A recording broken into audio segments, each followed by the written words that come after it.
ಅವ್ನು ಇನ್ನೇನು ಅಟ್ಯಾಕ್ ಮಾಡಕ್ಕೆ ಬರ್ತಾರೆ ಅಂದಾಗ ಇನ್ನು ಅಟ್ಯಾಕ್ ಆಗ್ತಿದೆ ಅಂದಾಗ ಇವನು ನಳಕ್ಕೆ ಎಳೆದು ಆ ಕೋವಿ ಹಿಡ್ಕೊಂಡು ಹಿಂಗೇನೇನು ಗುಂಡು ಹೊಡಿಬೇಕು. ಅಷ್ಟರಲ್ಲೇ ಅವ್ನ ಕೆಲಸ ಮುಗಿಸ್ಕೊಂಡು ಸುಮಾರು 5-6 ಕಿಲೋಮೀಟರ್ ಹೋಗಿರ್ತಾನೆ. ಫಸ್ಟ್ ನಮ್ಮ ಕಾನೂನು ಸುವ್ಯವಸ್ಥೆಯ ಗುಣಮಟ್ಟವನ್ನು ಸುಧಾರಿಸಿ ಕೊಡಿ ಪೊಲೀಸರ ಕೈಗೆ ಮಷಿನ್ ಗನ್ಗಳನ್ನು, ಕೊಡಿ ಈ ಥರ ಸಿಬ್ಬಂದಿಗಳ ಕೈಲಿ ಮಷಿನ್ ಗನ್ಗಳನ್ನು.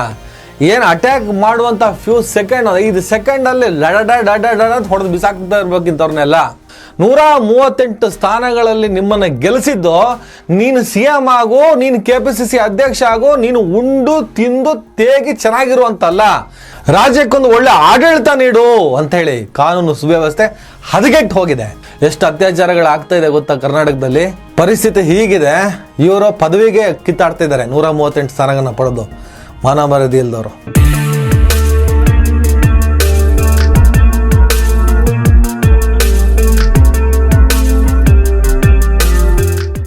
ದಯವಿಟ್ಟು ಎಲ್ಲರೂ ಈ ಚಾನಲ್ನ ಸಬ್ಸ್ಕ್ರೈಬ್ ಮಾಡಿ. ನಿಮ್ಗೆ ಇಷ್ಟ ಆದರೆ ಈ ಚಾನಲ್ಗೆ ಜಾಯ್ನ್ ಆಗಿ. ಈ ವಿಡಿಯೋ ಇಷ್ಟ ಆದರೆ ದಯವಿಟ್ಟು ಎಲ್ಲರೂ ಶೇರ್ ಮಾಡಿ. ಸ್ವತಂತ್ರ ಪತ್ರಿಕೋದ್ಯಮವನ್ನು ಬೆಂಬಲಿಸಿ. ನನ್ನ ಯುಕ್ತಿಗೆ ನಿಮ್ಮ ಶಕ್ತಿಯೇ ಶ್ರೀರಕ್ಷೆ. ಹಲೋ, ಹಾಯ್, ನಮಸ್ಕಾರ ಸ್ನೇಹಿತರೆ.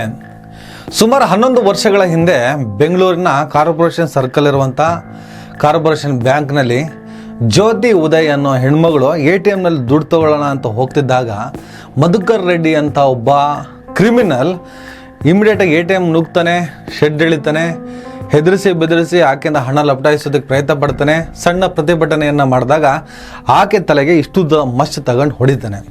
ಹೀಗೆ 3 ವರ್ಷಗಳ ಹಿಂದೆ ಅವನಿಗೆ 10 ವರ್ಷಗಳ ಕಾಲ ಶಿಕ್ಷೆಯನ್ನು ವಿಧಿಸಿ ಕೋರ್ಟ್ ತೀರ್ಮಾನವನ್ನು ಕೊಟ್ಟಿರುತ್ತೆ. ಈ ಥರ ಅನೇಕ ಘಟನೆಗಳು ATMಗಳಲ್ಲಿ ನಡೀತಾ ಇದೆ. ಈಗ ಇದೇ ಬ್ಯಾಂಕಿಗೆ ಸಂಬಂಧಪಟ್ಟಂತಹ ಭಾಳ ದೊಡ್ಡ ದುರಂತ ಒಂದು ನಡೆದು ಹೋಗಿದೆ.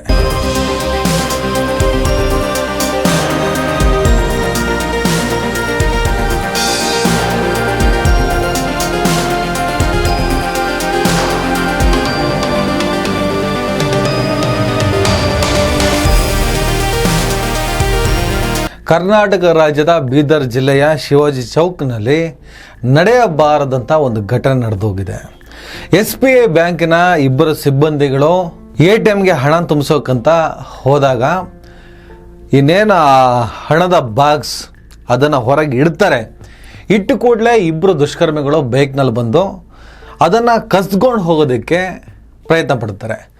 ಸಹಜವಾಗಿ ಸಿಬ್ಬಂದಿಗಳು ಜಟಾಪಟಿ ಮಾಡ್ತಾರೆ, 2ರನ್ನ ಗುಂಡಿಕ್ಕೆ ಸಾಯಿಸೇ ಬಿಡ್ತಾರೆ. ಸುಮಾರು 93 ಲಕ್ಷ ಹಣವನ್ನು ದೋಚ್ಕೊಂಡು ಹೋಗ್ತಾರೆ.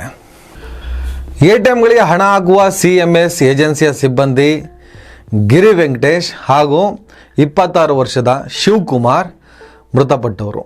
ಕರ್ನಾಟಕ ರಾಜ್ಯದಲ್ಲಿ ಏನಾಗ್ತಿದೆ? ಸತತವಾಗಿ ರೇಪ್ ಕೇಸ್ಗಳಾಗ್ತಿದೆ. ಈಗ ಹಾಗಲೇ ದುಷ್ಕರ್ಮಿಗಳು ಗುಂಡಿಕ್ಕಿ ಕೊಲ್ಲುವಷ್ಟು ಪರಿಸ್ಥಿತಿ ವಿಕೋಪಕ್ಕೆ ಹೋಗಿದೆ. ಕರ್ನಾಟಕ ಕಾಂಗ್ರೆಸ್ ಸರ್ಕಾರದಲ್ಲಿ ನಾನು ಮುಖ್ಯಮಂತ್ರಿ ಆಗಬೇಕು, ನಾನು KPCC ಅಧ್ಯಕ್ಷ ಆಗಬೇಕು, ನಾನು KPCC ಅಧ್ಯಕ್ಷ ಆಗಬೇಕು. 138 ಸ್ಥಾನಗಳಲ್ಲಿ ನಿಮ್ಮನ್ನು ಗೆಲ್ಲಿಸಿದ್ದು ನೀನು CM ಆಗು, ನೀನು KPCC ಅಧ್ಯಕ್ಷ ಆಗು, ನೀನು ಉಂಡು ತಿಂದು ತೇಗಿ ಚೆನ್ನಾಗಿರುವಂತಲ್ಲ, ರಾಜ್ಯಕ್ಕೊಂದು ಒಳ್ಳೆ ಆಡಳಿತ ನೀಡು ಅಂತ ಹೇಳಿ ಕಾನೂನು ಸುವ್ಯವಸ್ಥೆ ಹದಗೆಟ್ಟು ಹೋಗಿದೆ.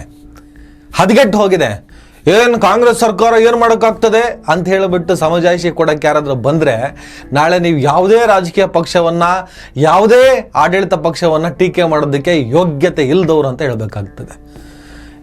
ಸರಿಯಾಗಿ ಅಬ್ಸರ್ವ್ ಮಾಡಿ ಕರ್ನಾಟಕ ರಾಜ್ಯದಲ್ಲಿ ಏನಾಗ್ತಿದೆ ಅಂಥೇಳಿ. ಈಗ ಬ್ಯಾಂಕ್ ವಿಚಾರಕ್ಕೆ ಬನ್ನಿ. ಆಯಿತು, ATMಗೆ ಹಣ ಹಾಕಕ್ಕಂತ ಹೋಗ್ತಾರೆ, ಕೋಟಿಗಟ್ಟಲೆ ಹಣ ಇರುತ್ತೆ. ATMಗೆ ಹಣ ತುಂಬಿಸಕ್ಕಂತ ಒಂದು ಗಾಡಿ ಕೊಡ್ತೀರಾ, ಆ ಗಾಡಿ ಫುಲ್ ಕಂಪ್ಲೀಟ್ ಜಾಲರಿ ಗಿಲ್ರಿ ಎಲ್ಲ ಗಟ್ಟಿ ಮುಟ್ಟಾಗಿರುತ್ತೆ. ಸಿಬ್ಬಂದಿ ಕೈಲಿ ಒಂದು ಕೋವಿ ಕೊಟ್ಟಿರ್ತೀರಿ, ಆ ಕೋವಿ ನಳಕೆ ಎಳೆದು ಅವನು ಇನ್ನೇನು ಅಟ್ಯಾಕ್ ಮಾಡಕ್ಕೆ ಬರ್ತಾರೆ ಅಂದಾಗ ಇನ್ನು ಅಟ್ಯಾಕ್ ಆಗ್ತಿದೆ ಅಂದಾಗ ಇವನು ನಳಕೆ ಎಳೆದು ಆ ಕೋವಿ ಹಿಡ್ಕೊಂಡು ಹಿಂಗೇನೇನು ಗುಂಡು ಹೊಡಿಬೇಕು.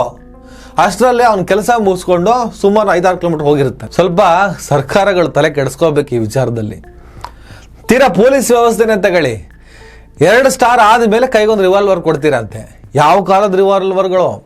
ಇವತ್ತು ಜರ್ಮನ್ ಮೇಡು, US ಮೇಡು, ರಷ್ಯನ್ ಮೇಡು, ಆ ಮೇಡು, ಈ ಮೇಡು ಅಂತ ಹೇಳ್ಬಿಟ್ಟು ಅತ್ಯಾಧುನಿಕ ಶಸ್ತ್ರಾಸ್ತ್ರಗಳೆಲ್ಲ ಬಂದ್ಬಿಟ್ಟಿದೆ. ಕ್ರಿಮಿನಲ್ಗಳ ಕೈಯಲ್ಲಿ ಅನಾಯಾಸವಾಗಿ ಸಿಗ್ತಾ ಇದೆ. ಅವರು ಅತ್ಯಾಧುನಿಕ ವೆಪನ್ಗಳನ್ನು ಹಿಡ್ಕೊಂಡು ದಾಳಿ ಮಾಡ್ತಾರೆ. ನೀವು ಹಳೆ ಕಾಲದ ಪಿಸ್ತೂಲು, ಕೋವಿ ಹಿಡ್ಕೊಂಡು ಕಾನೂನು ಸುವ್ಯವಸ್ಥೆಯನ್ನು ಕಾಪಾಡ್ತೀವಿ ಅಂತ ಹೊರಡಿ. ಫಸ್ಟ್ ನಮ್ಮ ಕಾನೂನು ಸುವ್ಯವಸ್ಥೆಯ ಗುಣಮಟ್ಟವನ್ನು ಸುಧಾರಿಸಿ ಕೊಡಿ ಪೊಲೀಸರ ಕೈಗೆ ಮಷಿನ್ ಗನ್ಗಳನ್ನ, ಕೊಡಿ ಈ ತರ ಸಿಬ್ಬಂದಿಗಳ ಕೈಲಿ ಮಷಿನ್ ಗನ್ಗಳನ್ನ.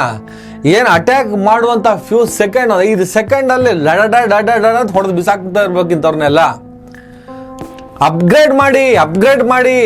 CM ನಾಳೆ ಆಗಿ 2 ವರ್ಷ ಇವರು, 2 ವರ್ಷ ಅವರು, ಅಧ್ಯಕ್ಷ ನಾನು, ಉಪಾಧ್ಯಕ್ಷ ನೀನು, ಯಾವತ್ತಾದ್ರೂ ಹಾಕೊಳ್ಳಿ ಅಣ್ಣ. ಫಸ್ಟ್ ಕಾನೂನು ಸುವ್ಯವಸ್ಥೆನ ರಕ್ಷಣೆ ಮಾಡೋದಕ್ಕೆ ಏನೆಲ್ಲ ಮಾಡಬಹುದು ಅದ್ರ ಕಡೆ ಯೋಚನೆ ಮಾಡಿ. ಬ್ಯಾಂಕ್ ಸಿಬ್ಬಂದಿಗೆ ಏನ್ ಮಾಡ್ತೀರಿ? ಈ ಕೋಟಿ ಫಂಡ್ ಮಾಡ್ಕೊತೀರಪ್ಪ. ಸರಿಯಾಗಿ ಏನಾದರೂ ತರಬೇತಿ ಇರುತ್ತಾ? ಈಗ ಗಿರಿ ವೆಂಕಟೇಶ್ ಅಂತ ಅವ್ರು ಯಾವುದೋ ಏಜೆನ್ಸಿಯಿಂದ ಬಂದಿರೋಂಥ ಒಬ್ಬ ಸಿಬ್ಬಂದಿ ಏನು ಟ್ರೈನಿಂಗ್ ಇದೆ ಅವ್ರಿಗೆ? ಎಲ್ಲಿ ಟ್ರೈನಿಂಗ್ ಕೊಟ್ರಿ? ಆ ಅಜಾನುಬಹು ದೇಹವನ್ನು ನೋಡ್ತಿದ್ದೆ, ಪಾಪ ತೀರ್ಕೊಂಡಿದ್ದಾರೆ. ಅವ್ರಿಗೆ ಏನು ಮಾಡೋದಕ್ಕೆ ಸಾಧ್ಯ? ತರಬೇತಿ ಎಲ್ಲಿ ತಗೊಂಡ್ರು? ಯಾರು ಕೊಟ್ಟಿದ್ದು? ಯಾವ ಏಜೆನ್ಸಿ?